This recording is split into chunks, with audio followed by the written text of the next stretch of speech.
13h54 sur votre France Bleu. Allô Maillot. Allô Maillot. Salut Régis Maillot. Salut à tous. 3 jours après le succès d'audience de Il s'aime, TF1 et France 2 a proposé la suite inédite hier. Ils se détestent.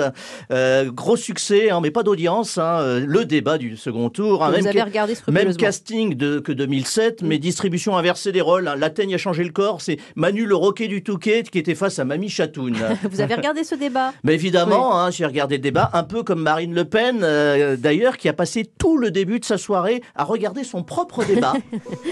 Pendant 20 minutes, j'ai cru qu'elle était sur pause. Image gelée, la mâchoire en position crantée, j'étais inquiet. Je me suis dit, qu'est-ce qui lui arrive? Ils sont forts, ces calmants. Est-ce que quelqu'un lui dit qu'elle fait partie du casting?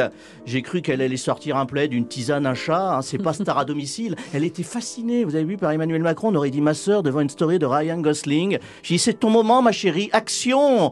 Alors que ce soit clair, Marine Le Pen n'a pas manqué son débat.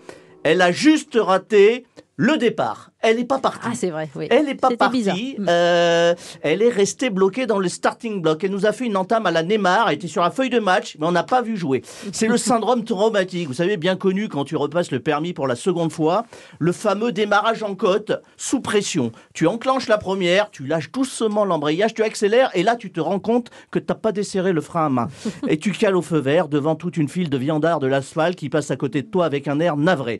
Alors du coup, Manu, qui est un malin, parce qu'on le connaît, sous ses airs de anti-délégué de classe un peu mièvre, le gars a autant d'empathie qu'un zombie dans Walking Dead. Il s'est dit, l'autre elle est en PLS, on va jouer le chaos sur le premier round. Kick, manchette, balayette. J'ai cru qu'il allait la terminer au genou. Il a sorti l'artillerie lourde, banquier russe, climat, etc. Vous mentez.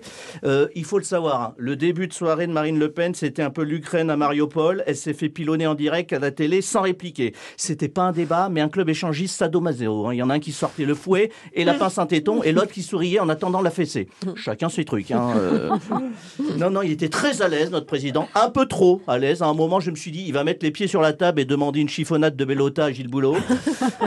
Accordons à notre président une grande technicité sur certains dossiers, notamment sur le dossier arrogance, où il a été très très bon. Il a survolé le débat. Il se foutait ouvertement d'elle. Dès qu'elle ouvrait la bouche, il prenait un air navré. Qu'elle est bête. Il avait l'impression. Il la regardait comme Zemmour, une romaine, un feu rouge. On aurait dit un gamin HPI insupportable dans un dîner de famille. Le gars est fort. Il a réussi l'exploit en 3 heures durant de décrédibiliser Marine Le Pen sur son programme sans jamais un moment justifier de son propre bilan. Mozart de la finance, c'était surtout le Stromae de la tchatcha.